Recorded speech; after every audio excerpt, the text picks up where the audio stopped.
Hello दोस्तों, स्वागत है आपका रित्याज एम्पायर में। और आज से हम लोग एक रिवीजन सीरीज़ स्टार्ट कर रहे हैं। हर सब्जेक्ट का फास्ट रिवीजन करेंगे। उसके जितने भी की पॉइंट्स हैं, इम्पॉर्टेंट पॉइंट्स हैं ऑल एग्ज़ाम्स के लिए। जैसे कि दिल्ली पुलिस भी आ रहा है और अभी पेट का एग्ज़ाम चल रहा है, और यूपी कांस्टेबल, यूपीएसआई, आरओ सारे भी एग्ज़ाम्स के लिए ये सीरीज़ बहुत इम्पॉर्टेंट होगी। और इसमें हम लोग एक फास्ट रिवीजन करेंगे। डेली एक सब्जेक्ट को पूरी तरह से कोशिश करेंगे एक ही वीडियो में ख़त्म कर लें, और जितने भी की पॉइंट्स हैं हमारे कवर हो जाएं और रिवाइज भी हो जाएं। और फिर उसके बाद हमें जिस सब्जेक्ट में या जिस भी टॉपिक में ऐसा लगेगा कि अच्छे से रिवीजन की ज़रूरत है या अभी अच्छे से पढ़ने की ज़रूरत है, तो फिर दोबारा से हमारी तैयारी उसी हिसाब से स्टार्ट हो जाएगी। ठीक है, तो ये वाला वीक हम लोगों ने रिवीजन के लिए रखा हुआ है। और साथ में हमारे आर ओ के PYQ भी चल रहे हैं, हिंदी और GS की। उसकी प्लेलिस्ट मैंने अलग से बना दी है। जो भी लोग आर ओ के PYQ पढ़ना चाहते हैं व्याख्या सहित, वो लोग उस प्लेलिस्ट को भी देख सकते हैं। तो आज से मैंने सबसे पहला जो सब्जेक्ट उठाया है वो उठाया मॉडर्न हिस्ट्री, क्योंकि मॉडर्न हिस्ट्री से काफ़ी क्वेश्चन फंसते हैं। और इसके रिव्यू के हिसाब से फिर हम लोग next ancient history, medieval history, polity, geography, ecology, economy, सारे सब्जेक्ट के इम्पॉर्टेंट टॉपिक्स और इम्पॉर्टेंट की पॉइंट्स कवर करेंगे। चलिए क्लास स्टार्ट करते हैं आज की। और बहुत ही ये फास्ट रिवीजन होगा, तो जल्दी जल्दी सारे इंपॉर्टेंट पॉइंट्स आपको पढ़ते जाना है, समझते जाना है। ठीक है, तो पहला हम लोग स्टार्ट करते हैं यूरोपीय व्यापारियों और कंपनियों के आगमन से। तो इनका क्रम क्या था? तो पुर्तगीज, ये कंपनियों का आगमन क्रम है। इनकी स्थापना वर्ष अलग है और आगमन क्रम अलग है। तो सबसे पहले भारत में आने वाले कौन थे? पुर्तगीज। ये पुर्तगाली थे, पुर्तगाल के निवासी थे। और ये सबसे पहले वास्को डी गामा आए थे 1498 ईस्वी में। और उसके बाद सेकंड आए थे डच, ये हॉलैंड के निवासी थे और ये आए थे 1605 ईस्वी में। तीसरे आए थे ब्रिटिश अंग्रेज, तीसरे नंबर पे, ये इंग्लैंड के निवासी थे। और इनकी कंपनी की स्थापना हुई थी 1600 ईस्वी में। और ये भारत आए थे 1608 ईस्वी में। इसके बाद आए थे डेनिस, जो डेनमार्क के निवासी थे। और इनके कंपनी की स्थापना हुई थी 1616 ईस्वी में। और ये भारत आए थे 1620 ईस्वी में। और इसके बाद आए थे फ्रांसीसी, जो फ्रांस के निवासी थे। और इनकी कंपनी की जो स्थापना वर्ष है वो 1664 ईस्वी है। और ये जो इनका आगमन क्रम है वो है 1668 ईस्वी, जो आगमन का सन है। ठीक है, तो आगे बढ़ते हैं। पुर्तगीज़ जो थे वो पुर्तगीज़ कंपनी सर्वप्रथम 1498 में, मतलब सबसे पहले भारत आने वाली कंपनी भी पुर्तगीज़ थी और सबसे लास्ट तक भारत में रहने वाली, क्योंकि गोवा और दमन और दीव पर इनका 1661 तक अधिकार था। सॉरी 1961 तक इनका अधिकार था। गोवा और दमन दीव में 1961 तक इन लोगों ने अपना अधिकार रखा है, और 1661 से इन्होंने भारत को छोड़ा था। तो ये क्वेश्चन भी बनता है कि सबसे पहले आने वाली और सबसे लास्ट तक रुकने वाली भारत में कंपनी कौन सी है? तो वो पुर्तगीज़ कंपनी है।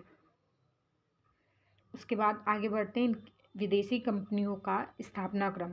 कंपनी का नाम, देश, स्थापना और भारत में प्रथम फैक्ट्री, ये सारे ही इंपॉर्टेंट पॉइंट्स हैं और इसमें से वन लाइनर क्वेश्चन बनते ही बनते हैं। तो ये सारे एक एक जो पॉइंट्स हैं वो सब क्वेश्चन के हिसाब से बहुत इंपॉर्टेंट है। तो पुर्तगाली ईस्ट इंडिया कंपनी, इसका नाम भी पूछा जाता है, क्योंकि पिछली बार इस वाले वीडियो में ये नाम भी पूछा गया था। तो पुर्तगाली ईस्ट इंडिया कंपनी, एस्तादो द इंडिया इसका नाम था। और ये देश, किस देश के निवासी थे? पुर्तगाल के। और इनके स्थापना वर्ष है 1498 ईस्वी। और भारत में प्रथम फैक्ट्री इनकी कौन सी थी? कोच्चि में 1503 में स्थापित की गई थी। अगर इनकी सेकंड फैक्ट्री की बात की जाए तो 1505 ईस्वी में इनकी सेकंड फैक्ट्री की स्थापना हुई थी कुन्नूर में। दूसरी, अंग्रेजी East India company, the Governor and Company of Merchants of London training into the East Indies, ये इंग्लैंड ब्रिटेन के निवासी थे। और इसकी कंपनी की स्थापना हुई थी 1600 ईस्वी में। और ये इनकी जो सबसे पहली फैक्ट्री है स्थायी रूप से, वो 1613 ईस्वी में लगी थी, बट अस्थायी रूप से इनकी कंपनी की जो पहली फैक्ट्री है वो 1611 ईस्वी में लगा ली थी इन लोगों ने। और आगे बढ़ते हैं। डच ईस्ट इंडिया कंपनी, जिसको वेरिंगदे ओस्टई इंदिशे कंपनी बोलते हैं, ये डच के ये नीदरलैंड के निवासी थे। हॉलैंड वर्तमान में जिसका नाम नीदरलैंड है। और 1602 ईस्वी में इसकी कंपनी की स्थापना हुई थी और सबसे पहली फैक्ट्री इन्होंने मसूलीपट्टनम में 1620 ईस्वी में लगाई थी। और नेक्स्ट क्वेश्चन है, नेक्स्ट है डेनिश ईस्ट इंडिया कंपनी। ये डेनमार्क के निवासी थे और 1616 ईस्वी में इन्होंने पहली स्थापना की थी कंपनी की।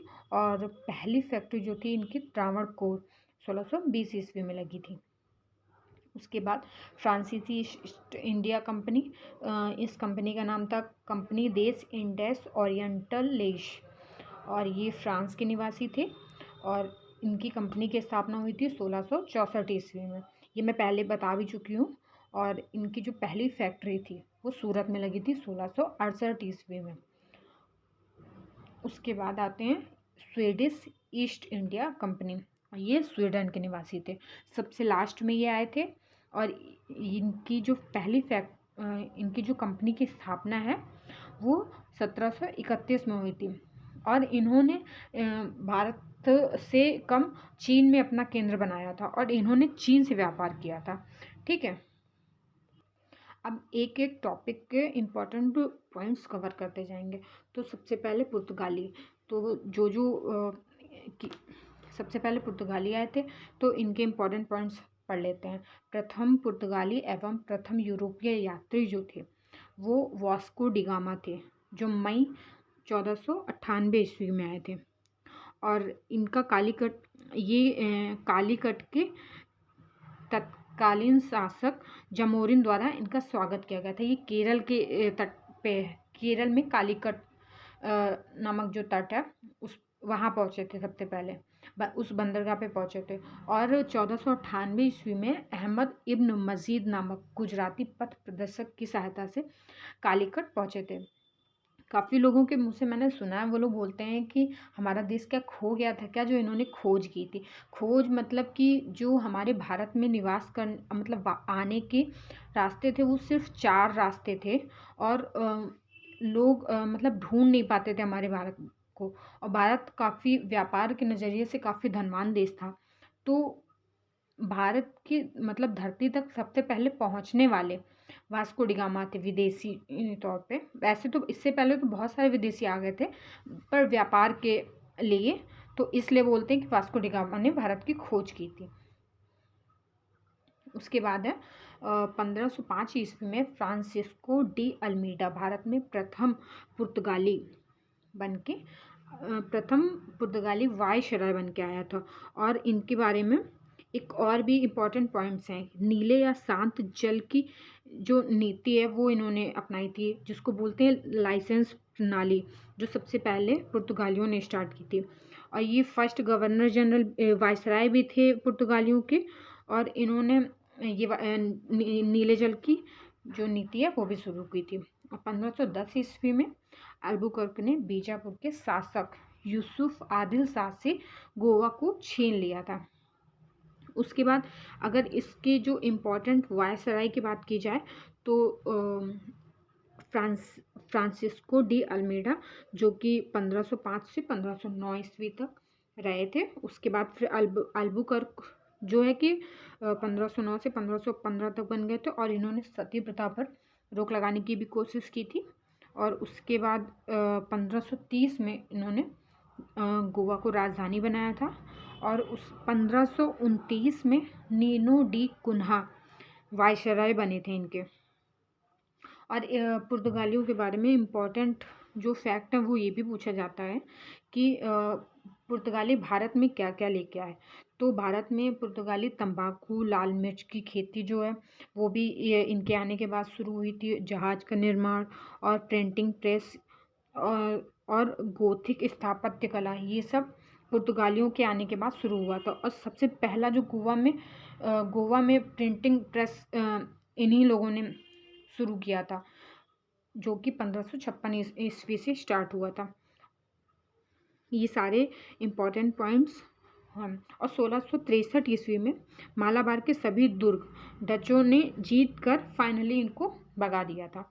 ठीक है, तो सारा पुर्तगाली इम्पोर्टेंट टॉपिक्स आपको समझ में आ गए, सॉरी इम्पोर्टेंट पॉइंट्स। अब आगे बढ़ते हैं हम लोग फ्रांसीसी की तरफ।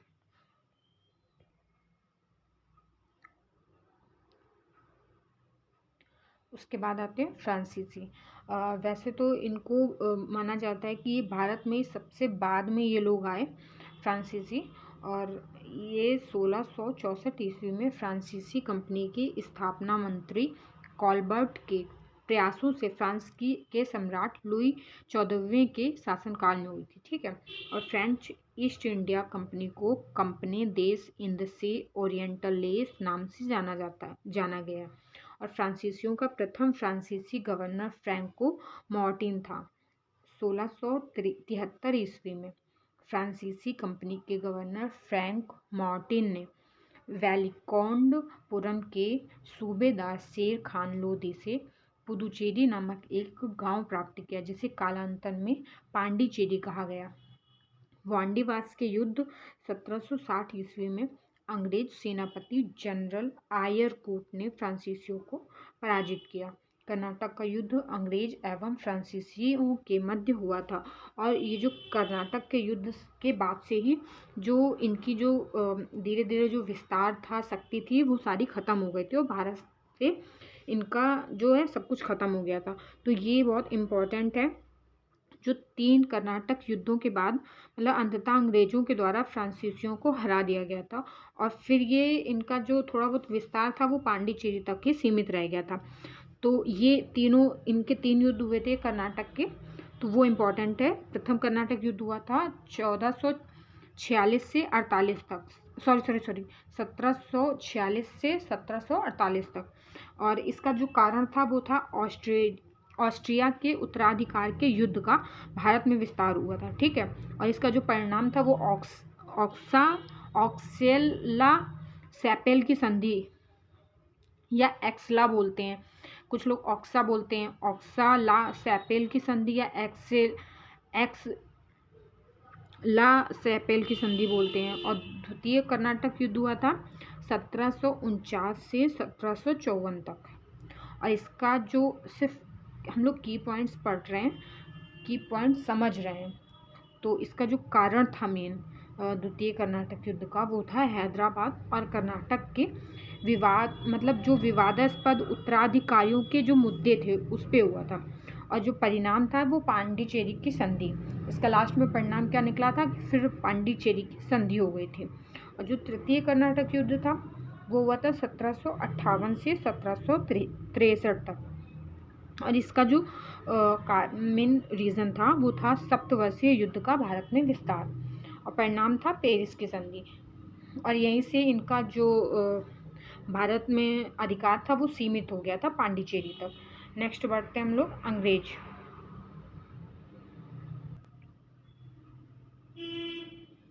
उसके बाद आते हैं अंग्रेज। ये 3rd नंबर पे भारत में आने वाले यूरोपीय थे जो व्यापार के लिए भारत में आए थे, और इनकी मतलब ये सबसे ज़्यादा इम्पोर्टेंट है क्योंकि इन्होंने बहुत लंबे समय तक हमारे भारत पे शासन किया, और मतलब सारी चीज़ें ही इनके हिसाब से चली, तो ये तो काफ़ी इम्पोर्टेंट हो जाता है। तो इनके बारे में बोलते हैं कि 1599 ईस्वी में स्थल मार्ग से भारत आने वाला प्रथम अंग्रेज जॉन मिल्डेन हॉल था। और इनके बारे में ये भी बोलते हैं कि 1599 ईस्वी में इंग्लैंड में एक मर्चेंट एडवेंचर्स नामक दल ने अंग्रेजी ईस्ट इंडिया कंपनी अथवा the Governor and Company of Merchants of London trading into the East Indies की स्थापना की थी। और इस 1600 ईस्वी में 31 दिसंबर 1600 में ब्रिटेन की महारानी एलिजाबेथ प्रथम ने the Governor and Company of Merchants of London trading into the East Indies को पूर्व से व्यापार हेतु 15 वर्षों के लिए व्यापारिक अधिकार प्रदान किया था। और 1609 ईस्वी में जेम्स प्रथम ने इसे अनिश्चित काल के लिए बढ़ा दिया था।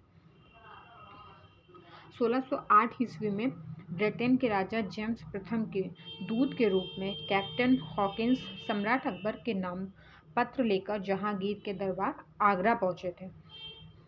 कब? 1608 ईस्वी में। ये भी क्वेश्चन पूछा जाता है कि अंग्रेजों में सबसे पहला जो कैप्टन हॉकिंस है वो किसके दरबार में पहुंचे थे, और इन्हें सबसे पहले मतलब उसके बाद 1615 ईस्वी में टॉमस रो ब्रिटेन के राजदूत के रूप में जहांगीर के दरबार में पहुंचे थे। और कैप्टन हॉकिंस ये अकबर के नाम का पत्र लेकर पहुंचे थे। उस टाइम अकबर नहीं थे क्योंकि अकबर की मृत्यु 1605 ईस्वी में हो चुकी थी। तो ये जहांगीर के दरबार में पहुंचे थे आगरा में। और 1661 में इंग्लैंड के सम्राट चार्ल्स द्वितीय का विवाह पुर्तगाली राजकुमारी कैथरीन से हुआ और फलस्वरूप चार्ल्स को बम्बई उपहार के रूप में प्राप्त हुआ था। और ईस्ट इंडिया कंपनी ने 1668 ईस्वी में 10 पाउंड प्रति वर्ष की किराए पर चार्ल्स द्वितीय से बम्बई को प्राप्त किया था। और भी इनके बारे में काफ़ी इंपॉर्टेंट पॉइंट्स है, जैसे कि 1608 ईस्वी में जब कैप्टन हॉकिंस जहांगीर के दरबार में गए थे सूरत में कंपनी की इजाज़त के लिए, तो जहांगीर ने मना कर दिया था साफ तौर पे कंपनी फैक्ट्री खोलने के लिए। तो 1611 में पुर्तगालियों पर जब इन लोगों ने विजय प्राप्त कर ली थी तब जहांगीर को इन पे थोड़ा सा भरोसा उठा था। तब इन्होंने फिर सूरत में अस्थायी फैक्ट्री तो लगा ली थी, बट 1613 ईस्वी में जहांगीर ने अनुमति दे दी थी इन्हें। तब सूरत में इनकी स्थायी फैक्ट्री लगी थी पहली। और 1639 में मद्रास में फोर्ट सेंट जॉर्ज ने मसूलीपट्टनम की जगह ली थी। और इसमें ये भी बोलते हैं कि 1717 ईस्वी में फर्रुखसियर द्वारा जो कंपनी को एक व्यापारिक रियायतें प्रदान की थी, तो उसमें इन लोगों को बहुत सारा फ़ायदा हुआ था, जिसके लिए इसको मैग्ना कार्टा भी बोलते हैं। 1717 ईस्वी का इसको मैग्ना कार्टा बोलते हैं।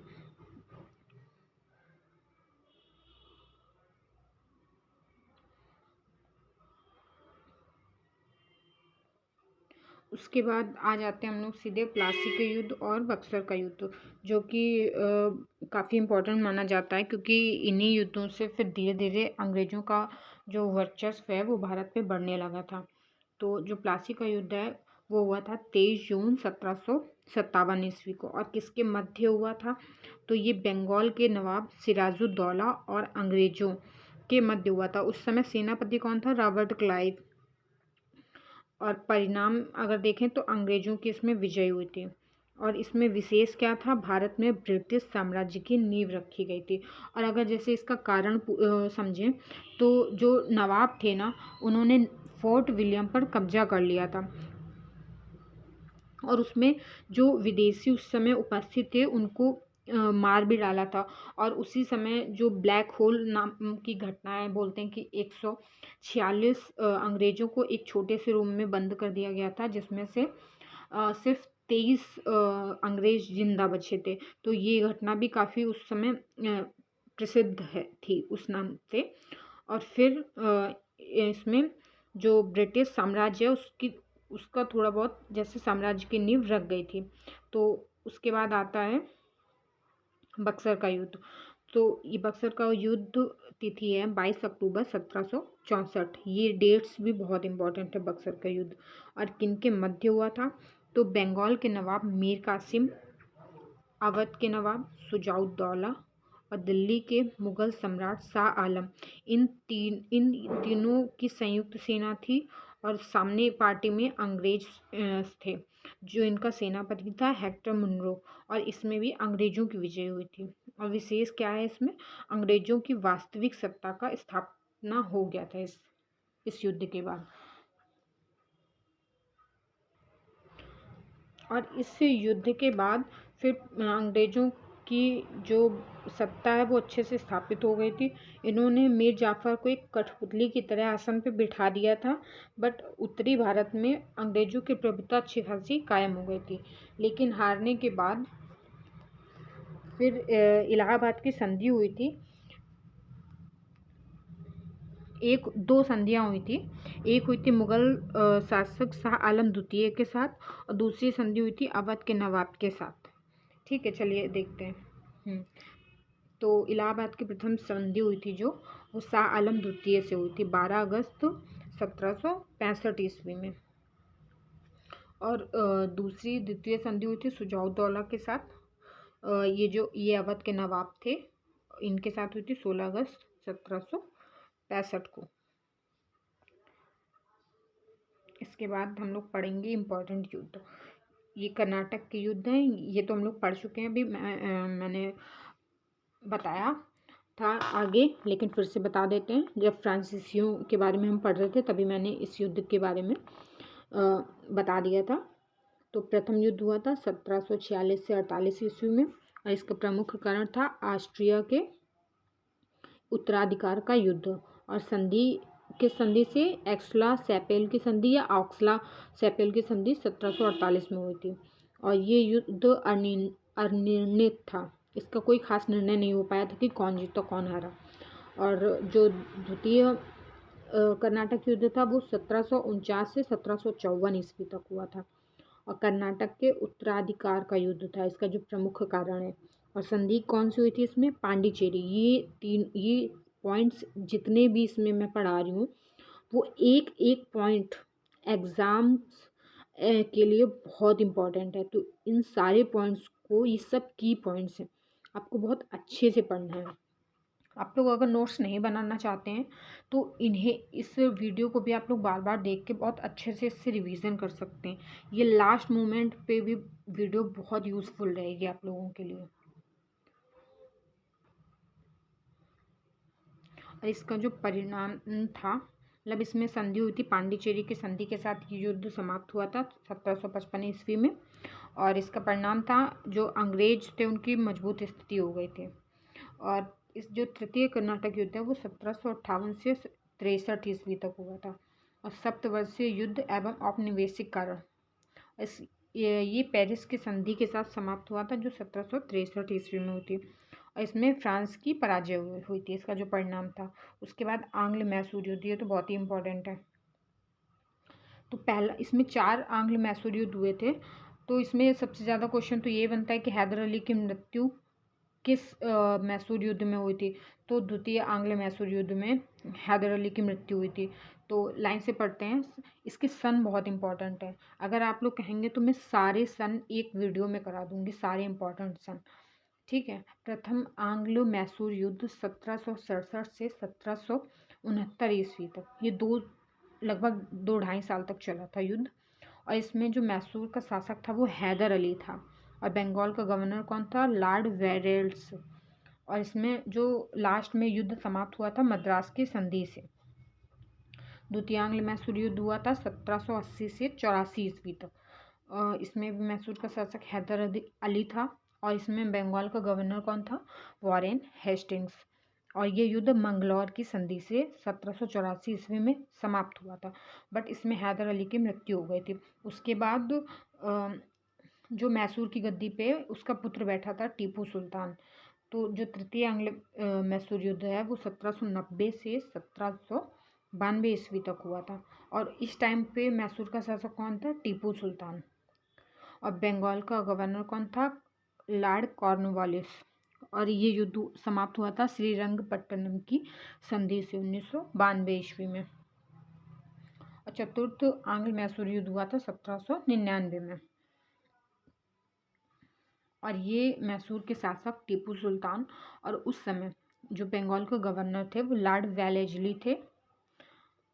और ये मैसूर की गद्दी पर अड़ियार वंश का एक बालक कृष्णराज बैठा और टीपू सुल्तान की इसमें मृत्यु हो गई थी।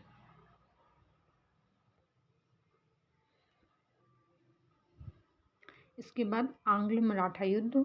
प्रथम आंग्ल मराठा 3 आंग्ल मराठा युद्ध हुए थे अंग्रेजों और मराठाओं के बीच, इसलिए इसे आंग्ल मराठा युद्ध बोलते हैं।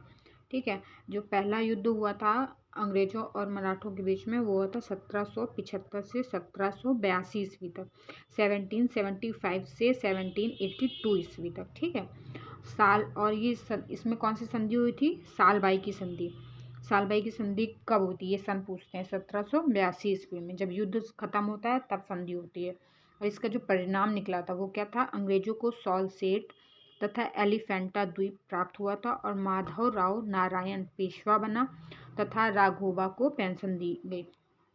और द्वितीय आंग्ल मराठा युद्ध 1803 से 1806 ईस्वी तक रहा, 3 साल तक। और इसमें कई संधियाँ हुई, कौन कौन सी, एक पहले तो देवगांव की संधि हुई थी 17 दिसंबर 1803 में अंग्रेजों एवं भोसले के मध्य। और दूसरी संधि हुई थी सुरजी अर्जुन गांव की संधि 30 दिसंबर 1803 ईस्वी में अंग्रेजों एवं सिंधिया के मध्य। और तीसरी संधि कौन सी थी, राजपुर घाट की संधि 25 दिसंबर 1805 में लॉर्ड वेलेस्ली के जाने के बाद जॉर्ज बार्लो द्वारा होल्कर से संधि की गई थी। और तृतीय आंग्ल मराठा युद्ध कब हुआ था, 1817 से 1818 ईस्वी। इसमें हुई थी पूना की संधि, ग्वालियर की संधि, मंदसौर की संधि। और इसका परिणाम क्या निकला था, समस्त मराठा क्षेत्र ब्रिटिश सत्ता के अधीन हो गया और पेशवा पद क्या हुआ, इस युद्ध के बाद से समाप्त कर दिया गया और बाजीराव द्वितीय को पेंशन देकर बिठूर भेज दिया गया था। और उसके बाद आंग्ल सिख युद्ध, अंग्रेजों और सिखों के मध्य। इसमें अंग्रेजों और सिखों के मध्य युद्ध, तो इस सिखों के साथ अंग्रेजों के 2 युद्ध हुए थे। प्रथम आंग्ल सिख युद्ध हुआ था 1845 से 46 ईस्वी तक। इसमें सिख शासक थे दिलीप सिंह और वजीर थे इनके लाल सिंह और सेनापति थे तेजा सिंह। और गवर्नर कौन था, गवर्नर जनरल लॉर्ड हॉर्डिंग। और संधि कौन सी हुई थी, लाहौर की संधि। और परिणाम क्या निकला था, अंग्रेजों ने दिलीप सिंह को महाराजा की पदवी दी थी। और द्वितीय आंग्ल सिख युद्ध कब हुआ था, 1848 से 49 ईस्वी तक। और इसमें भी सिख शासक कौन थे, दिलीप सिंह और गवर्नर जनरल थे लॉर्ड डलहौजी।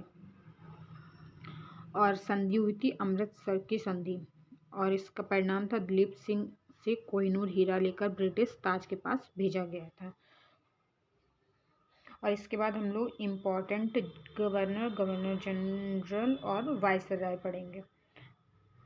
तो जो सबसे पहले 1773 का रेगुलेटिंग एक्ट आया था, तो वहाँ से जितने भी गवर्नर जनरल है फिर वाइसराय पहले गवर्नर थे, गवर्नर जनरल फिर वाइसराय बने थे, वो सब बहुत इंपॉर्टेंट है। और उनके शासनकाल में क्या क्या इम्पोर्टेंट युद्ध हुए, क्या कौन कौन सी चीज़ें हुई, वो सब इम्पोर्टेंट है।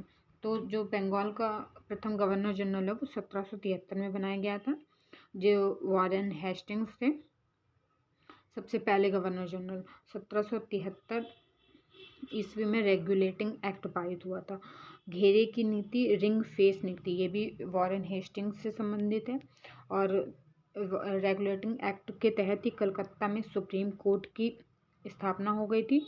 और प्रथम आंग्ल मराठा युद्ध जो कि प्रथम आंग्ल मराठा युद्ध 1775 से 82 ईस्वी तक हुआ था। और द्वितीय आंग्ल मैसूर युद्ध हुआ था 1780 से 84 ईस्वी के बीच में और ये मंगलौर की संधि से ख़त्म हुआ था।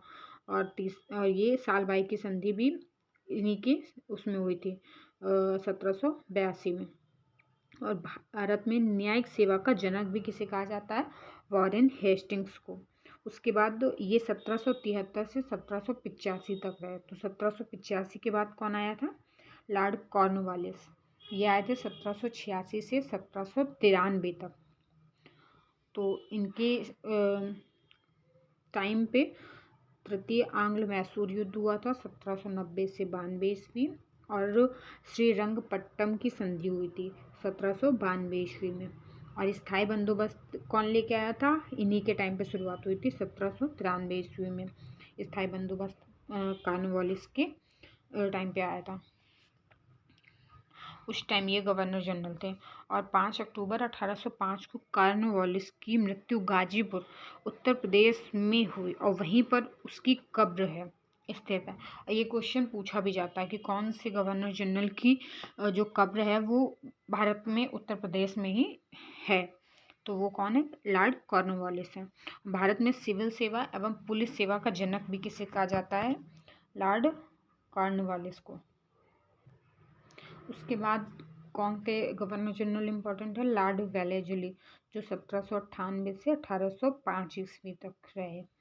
इन्होंने सहायक संधि की शुरुआत की थी, लॉर्ड वेलेजली ने 1798 ईस्वी में।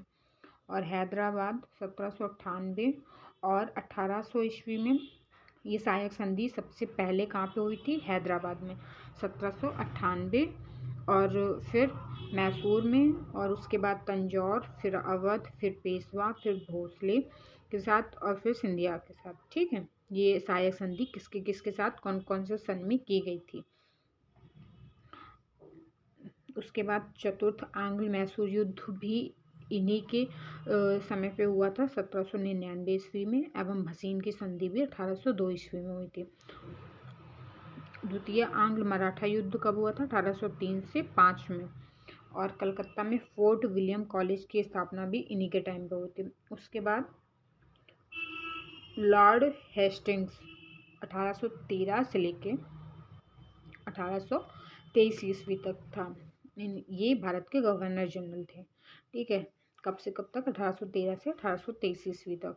और इन्हीं के शासन में तृतीय आंग्ल मराठा युद्ध 1817 से 19 ईस्वी के बाद हस्तक्षेप की नीति और 1818 ईस्वी में पेशवा पद की समाप्ति हुई थी।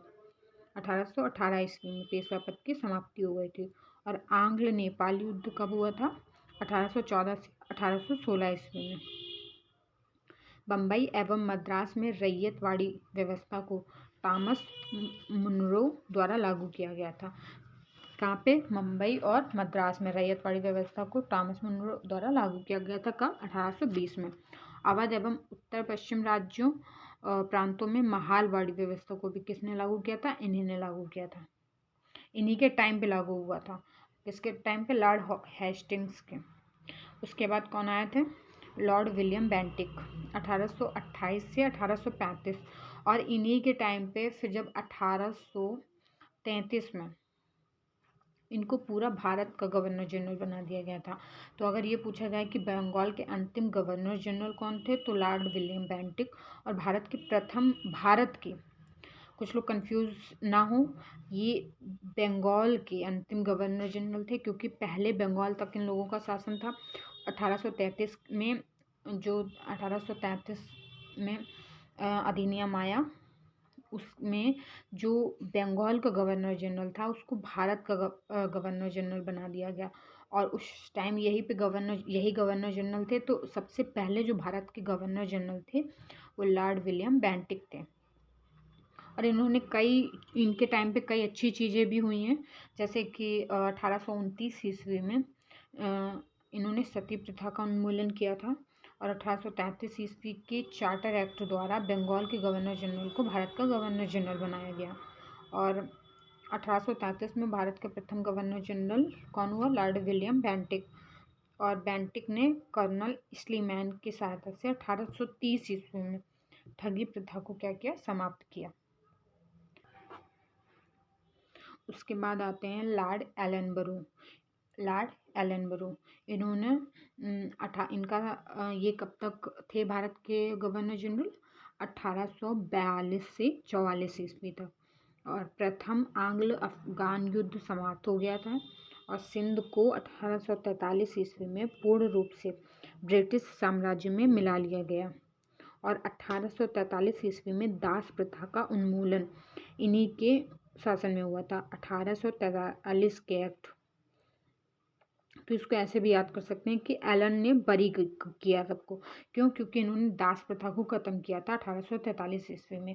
तो ये काफ़ी पूछा भी जाता है, तो इसको इस ट्रिक से याद कर सकते हैं कि एलन ने सबको बरी किया। एलन बरू ने दास प्रथा ख़त्म कर दी। ठीक है, 1848 से 1856 तक लॉर्ड डलहौजी थे भारत के गवर्नर जनरल, 1848 से 1856 तक। क्योंकि उसके बाद फिर जो भी आएंगे वो भारत के वायसराय होंगे, क्योंकि 1857 की क्रांति के बाद जब 1858 का चार्टर एक्ट अधिनियम आया था, जो भारत परिषद अधिनियम आया था रानी की तरफ से, तो उसमें जो भारत के गवर्नर जनरल का पद था उसको वायसराय में कन्वर्ट कर दिया गया था और उसके ऊपर एक सचिव को ला दिया गया था जो ब्रिटेन से उस पर कंट्रोल करता था। तो ये भी बोल सकते हैं कि ये तो मतलब लास्ट। उसके बाद लॉर्ड डलहौजी का शासन 48 से 56 तक। इनका सबसे ज़्यादा इम्पोर्टेंट क्या है, व्यापकगत सिद्धांत, जो हड़प नीति बोलते हैं। इन्होंने हड़प नीति से जिन भी उसमें कब्जा करना था, देसी रियासतों पे कब्जा करना था, इन्होंने व्यापकगत सिद्धांत से किया था खूब। द्वितीय आंग्ल सिख युद्ध 1848 से 49 ईस्वी में हुआ था और 29 मार्च 1849 को पंजाब और अंग्रेजी राज्य में विलय हुआ था पंजाब का, और कोहिनूर हीरा महारानी विक्टोरिया को भेज दिया गया था। ठीक है। अव्यक्त सिद्धांत में सबसे पहले सतारा को अपने कब्जे में लिया गया था 1848 ईस्वी में। ये सन भी इम्पोर्टेंट है, कभी कभी पूछ लिए जाते हैं, तो ये आप लोग देखें। और इसमें अवध बहुत पूछा जाता है कि अवध का जो अवध को हड़प नीति के ज़रिए, वैसे तो जिनके भी बच्चे नहीं होते थे उनके रियासतों को हड़पा जाता था, बट 1856 में अवध को भी हड़प लिया था कुशासन का आरोप लगा के उन पे। और झांसी को 1853 ईस्वी में सबसे पहले किसको हड़पा था, सतारा को। और फिर जैतपुर, संबलपुर, बघाट, उदयपुर, झांसी, नागपुर, अवध, ये सारी रियासतों को हड़प नीति के ज़रिए अंग्रेज़ों ने अपने शासन में मिला लिया था। और इन्हें भारत में रेलवे का जनक भी बोला जाता है। 1853 ईस्वी में प्रथम रेलवे लाइन बम्बई से थाने के बीच में 34 किलोमीटर पर का रेल का परिचालन। 1854 ईस्वी में कलकत्ता एवं रानीगंज के मध्य दूसरी रेल। भारत में पहली बार PWD सार्वजनिक निर्माण विभाग की स्थापना भी इन्हीं के टाइम पे की गई थी। और उसके बाद आते हैं लॉर्ड कैनिंग, ये आ गए थे 1856 में। ठीक है। और इन्हीं के शासनकाल में क्या हुआ था, 1857 की क्रांति। और भारत के अंतिम गवर्नर जनरल थे एवं प्रथम वायसराय थे ये। तो 1857 का जो प्रथम स्वतंत्रता संग्राम था वो किसके टाइम पे हुआ था, लॉर्ड कैनिंग के टाइम पे। और तो ये 1856 से 1858 ईस्वी तक थे भारत के अंतिम गवर्नर जनरल। ठीक है। लेकिन 1858 से फिर ये वायसराय बन गए थे। तो 1858 से 62 तक ये प्रथम वायसराय थे। तो 1857 की क्रांति हुई थी और 57 ईस्वी में 1857 में कलकत्ता, बम्बई, मद्रास में 3 नए विश्वविद्यालय की स्थापना हुई थी और इसमें कंपनी का शासन का अंत हो गया था।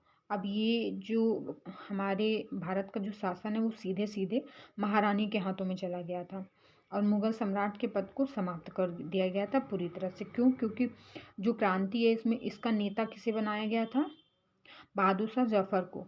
और इसके बाद क्रांति के बाद उन्हें म्यांमार भेज दिया गया था, रंगून, और वहीं पे उनकी मृत्यु हो गई थी और उनके पूरे परिवार को ख़त्म कर दिया गया था। आगे बढ़ते हैं। लॉर्ड मेयो 1869 से 1872 ईस्वी तक की भारत के वायसराय रहे थे। 1871 ईस्वी में पुरातत्व सर्वेक्षण विभाग बनाया गया था। 1865 ईस्वी में कलकत्ता, बम्बई एवं मद्रास में उच्च न्यायालय की स्थापना की गई थी और भारत में प्रथम जनगणना, ये भी बहुत इम्पोर्टेंट है, ये तीनों ही पॉइंट बहुत इम्पोर्टेंट है क्योंकि 1865 में कलकत्ता, मुंबई और मद्रास में उच्च न्यायालय की स्थापना की गई थी और 71 में पुरातत्व सर्वेक्षण विभाग की स्थापना की गई थी और प्रथम जनगणना भी लॉर्ड मेयो के कार्यकाल में हुई थी 1872 ईस्वी में। उसके बाद आए थे लॉर्ड लिटन 1876 से 1880 तक। और इनके टाइम पे क्या क्या हुआ था, 1878 ईस्वी में रिचर्ड स्ट्रेची की अध्यक्षता में प्रथम अकाल आयोग की नियुक्ति हुई थी और वर्नाक्यूलर प्रेस एक्ट 1878 पारित हुआ था इन्हीं के टाइम पे। सुरेंद्र नाथ बनर्जी ने इस एक्ट को आकाश से होने वाला वज्रपात कहा था। और द्वितीय आंग्ल अफगान युद्ध कब हुआ था, 1878 से 80 ईस्वी। तथा वैधानिक जनपद सेवा का गठन 1878 ईस्वी में हुआ था। और सिविल सेवा परीक्षाओं में प्रवेश की अधिकतम आयु सीमा 21 वर्ष से घटाकर 19 वर्ष कर दी गई थी। पहले क्या थी, 21 वर्ष थी, उसके बाद 19 वर्ष कर दी गई थी। उसके बाद आए थे लॉर्ड रिपन 1880 से 84 ईस्वी तक, और इनके टाइम से नियमित जनगणना शुरू हुई थी। तो अगर नियमित जनगणना किसके टाइम पे शुरू हुई थी, तो लॉर्ड रिपन के टाइम पे 1881 ईस्वी में। और पहली बार जनगणना कब हुई थी, तो लॉर्ड मेयो के काल में। स्थानीय स्वशासन संबंधी प्रस्ताव पारित हुआ था 1882 ईस्वी में, और इसलिए रिपन को स्थानीय स्वशासन का जनक कहा जाता है। तो स्थानीय स्वशासन का जनक कौन है, रिपन। और विलियम हंटर की अध्यक्षता में 1882 ईस्वी में शिक्षा आयोग का गठन, जो प्राथमिक शिक्षा से संबंधित था, पहली बार हुआ था। ठीक है। और वर्नाक्यूलर प्रेस एक्ट 1882 ईस्वी में क्या हुआ था, समाप्त हो गया था। और वर्नाक्यूलर प्रेस एक्ट 1882 में समाप्त हुआ था। उसके बाद 2 फरवरी 1883 ईस्वी में यूरोपियों के विरुद्ध भारतीय न्यायाधीशों द्वारा मुकदमे की सुनवाई के लिए प्रस्तावित इल्बर्ट बिल विवाद हुआ। यह श्वेत विद्रोह के नाम से भी प्रसिद्ध हुआ था। इन्होंने कुछ चीज़ें ऐसी की थी जो कि वहाँ के ब्रिटेन निवासियों को पसंद नहीं आई थी, तो उन लोगों की तरफ से थोड़ा सा विरोध हुआ था, तो फिर इन्होंने इस्तीफा दे दिया था। उसके बाद आए थे लॉर्ड डफरेन 1884 से 86 ईस्वी तक। डफरेन के समय A.O. ह्यूम द्वारा 1885 ईस्वी में भारतीय राष्ट्रीय कांग्रेस की स्थापना हुई थी। तो ये क्वेश्चन भी पूछा जाता है कि जिस टाइम कांग्रेस की स्थापना हुई थी उस टाइम वायसराय कौन था भारत का, तो लॉर्ड डफरेन थे। और 1887 में ईस्वी में डफरिन के कार्यकाल में इलाहाबाद विश्वविद्यालय की स्थापना की गई थी। उसके बाद आ गए थे लॉर्ड कर्जन। इन्हीं के टाइम पे काफ़ी चीज़ें हुई थी। लॉर्ड कर्जन के टाइम पे ही बंगाल विभाजन भी हुआ था। इनके टाइम पे काफ़ी आयोग गठित हुए थे, तो उनके सारे कार्यकाल जितने भी इम्पोर्टेंट डेट्स हैं ये देख लेते हैं। तो 1900 ईस्वी में अकाल आयोग आया था। इनका जो कार्यकाल था वो 1899 से 1905 ईस्वी था। ठीक है। 1900 ईस्वी में अकाल आयोग आया था। सर एंटोनी मैकडोनाल्ड इसके अध्यक्ष थे। उसके बाद आया था 1901 ईस्वी में सिंचाई आयोग, सर कॉलिन स्कॉट मॉन्ट्रेफ। 1901 में रेलवे आयोग आया था, थॉमस रॉबर्टसन। 1902 ईस्वी में पुलिस आयोग आया था, एंड्रयू फ्रेजर। और 1902 ईस्वी में विश्वविद्यालय आयोग, सर थॉमस रेले। उसके बाद 19 जुलाई 1905 ईस्वी को कर्जन ने शिमला में बंगाल विभाजन की घोषणा की, तथा सितंबर 1905 ईस्वी में ब्रिटिश सम्राट ने इसकी स्वीकृति दे दी। और ये बंगाल विभाजन सिर्फ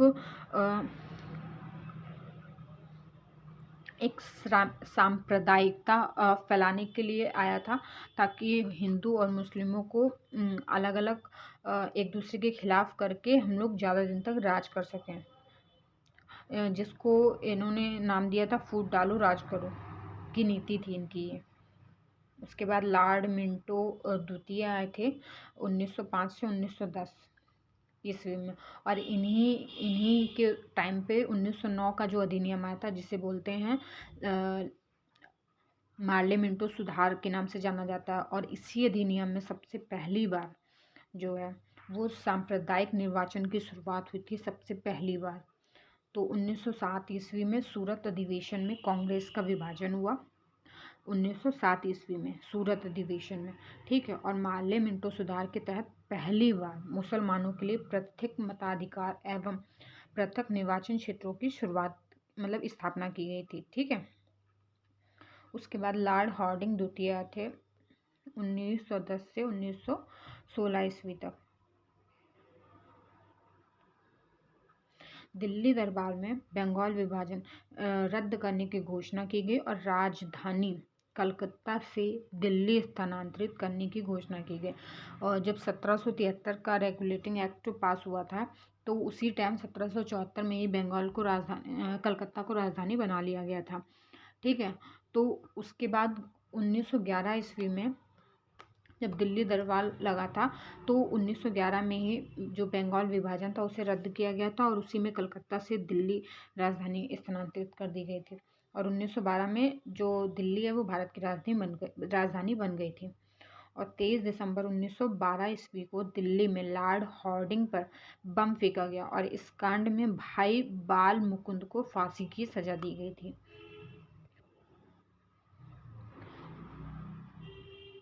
उसके बाद लॉर्ड चेम्सफोर्ड 1916 से 1921 ईस्वी तक रहे थे और इन्हीं के टाइम पे 1919 का अधिनियम आया था जिसे मॉन्टेग्यू चेम्सफोर्ड सुधार भी बोलते हैं। तो ये आया था, इनके टाइम पे क्या हुआ था, 20 अगस्त 1917 के सुधारों की घोषणा मॉन्टेग्यू चेम्सफोर्ड घोषणा के नाम से प्रसिद्ध है। और इसमें क्या हुआ था कि जो सांप्रदायिक निर्वाचन की पद्धति स्टार्ट की गई थी ना, सबसे पहले मतलब जो मुसलमानों के लिए अलग से निर्वाचन पद्धति स्टार्ट हुई थी तो उसको और बड़ा कर दिया गया था। अब हर जाति के लोगों का निर्वाचन अलग अलग कर दिया गया था ताकि सांप्रदायिकता और बढ़ जाए। और इसके बाद आए थे लॉर्ड रीडिंग 1921 से 1926 ईस्वी के बीच में थे। ये एकमात्र यहूदी वायसराय थे लॉर्ड रीडिंग। और 1922 ईस्वी में सर्वप्रथम ICS की परीक्षा लंदन एवं इलाहाबाद में आयोजित हुई थी। और ये 1919 के अधिनियम में ही आ गया था कि एक ICSC परीक्षा के लिए लोक सेवा आयोग की स्थापना होगी, जो जिसकी स्थापना कब हुई थी, 1 अक्टूबर 1926 को। ये आया था 1919 के अधिनियम में। ठीक है, तो 1922 ईस्वी में सर्वप्रथम ICS की परीक्षा लंदन एवं इलाहाबाद में आयोजित हुई थी और 1 अक्टूबर 1926 को लोक सेवा आयोग की स्थापना हुई थी। लॉर्ड इरविन 1926 से 1931 ईस्वी में देसी रियासतों के संबंध में 1927 ईस्वी में हार्टोग बटलर समिति की नियुक्ति हुई और 3 फरवरी 1928 को साइमन कमीशन भारत पहुंचा था। 3 फरवरी 1928 ईस्वी में और 5 फरवरी 1931 को गांधी इरविन समझौता हुआ था। और इसी समझौते के वजह से उन्होंने गोलमेज गांधी जी ने द्वितीय गोलमेज सम्मेलन में भी भाग लिया था, बट उसका कोई खास रिजल्ट नहीं निकला था। उसके बाद आए थे लॉर्ड लिनलिथगो 1936 से 1944 ईस्वी के बीच में इनका कार्यकाल था। और पहला प्रांतीय आम चुनाव 1936 से 37 ईस्वी में संपन्न हुआ था। क्योंकि इसी बीच में 1935 का अधिनियम आ चुका था और उस अधिनियम में बहुत सारी चीज़ें बढ़ चढ़ के मतलब काफ़ी चीज़ें सम्मिलित कर ली गई थी और काफ़ी सुधार भी आ चुके थे, जिसमें 11 प्रांतों में से 8 प्रांतों में कांग्रेस ने सरकार बनाई, 6 प्रांतों में पूर्ण बहुमत की तथा 2 प्रांतों में गठबंधन की सरकार बनाई। और 1942 ईस्वी में क्रिप्स मिशन भारत आया था। गांधी जी ने इसके निर्णय को पोस्ट डेटेड चेक कहा था। किसने? गांधी जी ने। और 8 अगस्त 1942 को भारत छोड़ो आंदोलन और अगस्त क्रांति जो थी वो प्रारंभ हो गई थी, जिसमें करो या मरो का नारा किसने दिया था? गांधी जी ने। उसके बाद लॉर्ड वेवेल आए थे 1944 से 1947 ईस्वी तक। शिक्षा सुधार हेतु सार्जेंट योजना 1944 ईस्वी की घोषणा की गई थी। और वेवेल योजना कब आई थी? 1945 ईस्वी में प्रस्तुत किया गया था। और 20 फरवरी 1947 को ब्रिटिश प्रधानमंत्री लॉर्ड क्लीमेंट एटली ने घोषणा की कि 20 फरवरी 1947 को ब्रिटिश प्रधानमंत्री लॉर्ड क्लीमेंट एटली ने घोषणा की कि भारत को जून 1948 तक सत्ता सौंप देंगे। उसके बाद लॉर्ड माउंटबेटन ये भारत के आखिरी भी गवर्नर जनरल थे। 1947 से 1948 ईस्वी तक रहे थे। और लॉर्ड माउंटबेटन ब्रिटिश भारत के अंतिम गवर्नर जनरल एवं वायसराय थे और तथा स्वतंत्र भारत के प्रथम गवर्नर जनरल भी इन्हें बनाया गया था। 3 जून 1947 को माउंटबेटन योजना घोषित हुई, जिसमें भारत विभाजन की रूपरेखा थी। स्वतंत्र भारत के प्रथम गवर्नर जनरल लॉर्ड माउंटबेटन नियुक्त हुए थे।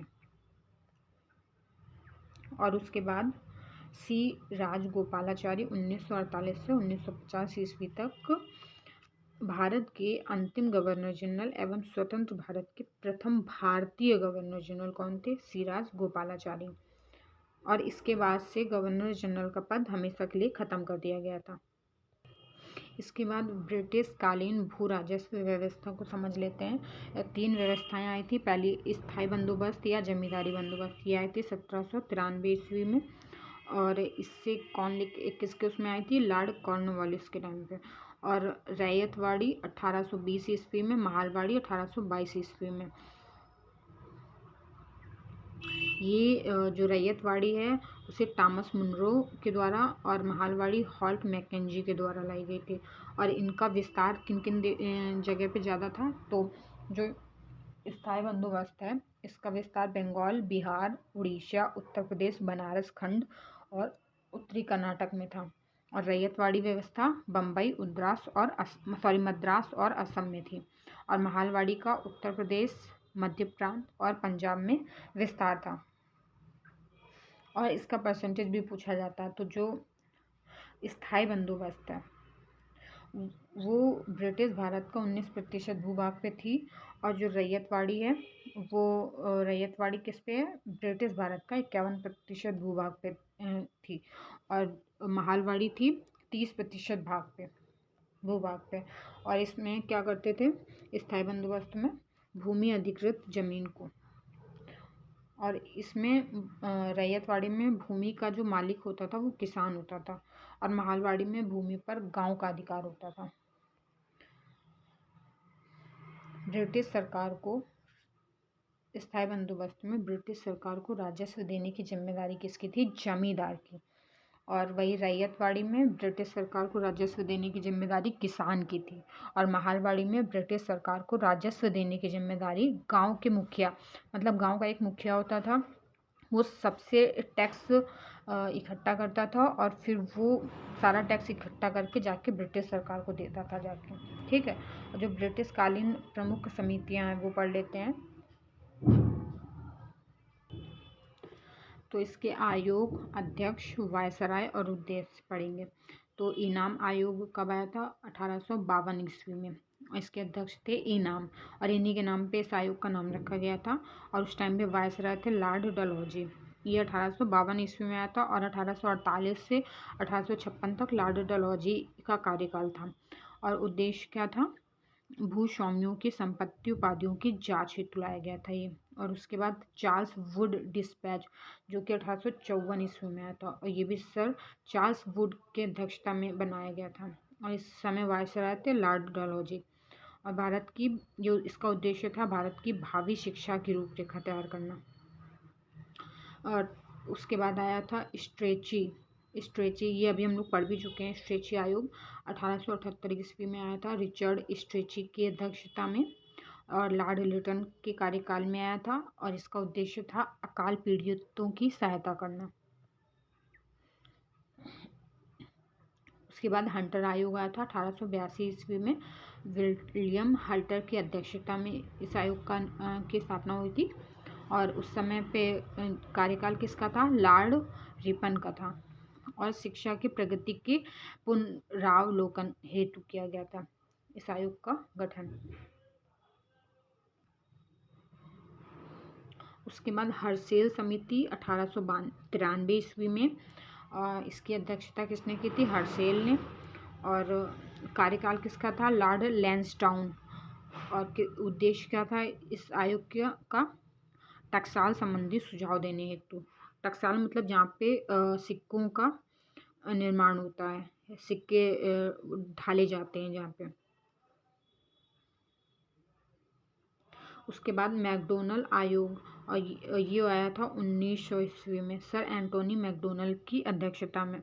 और उस टाइम पे कौन था? लॉर्ड कर्जन का भी कार्यकाल कब तक था? 1899 से 1905 तक। और इसका उद्देश्य क्या था? दुर्भिक्ष पर स्ट्रेची आयोग की रिपोर्ट पर अपना सुझाव देने हेतु। और मानक्रीक आयोग 1901 ईस्वी में आया था सर वोल्विन स्कॉट मानक्रीक। और इस समय कौन थे? Lord Curzon.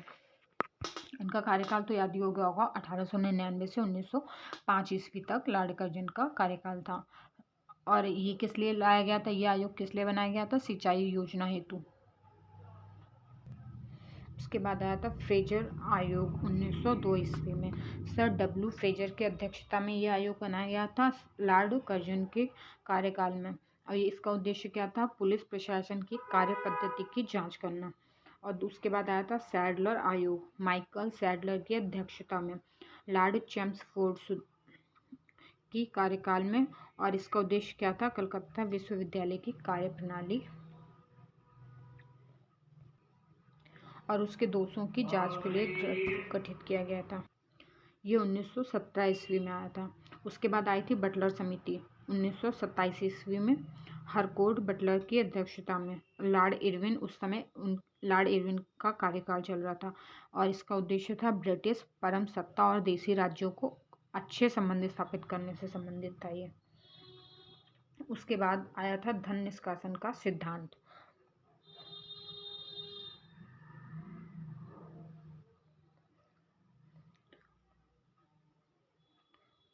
और धन निष्कासन का जो सिद्धांत है वो किसके द्वारा प्रतिपादित किया गया था? दादा भाई नौरोजी द्वारा। इन्हें क्या बोलते थे? Grand old man of India बोलते थे। इन्हें भारत का ग्रैंड ओल्ड मैन बोला जाता था। और धन निष्कासन का सिद्धांत किसके द्वारा प्रतिपादक कौन था? दादा भाई नौरोजी। और अन्य विचारक में कौन कौन थे? रमेश चंद्र दत्त। इनकी बुक थी इकोनॉमिक हिस्ट्री ऑफ इंडिया नामक पुस्तक द्वारा भी इन्होंने भी बताया था।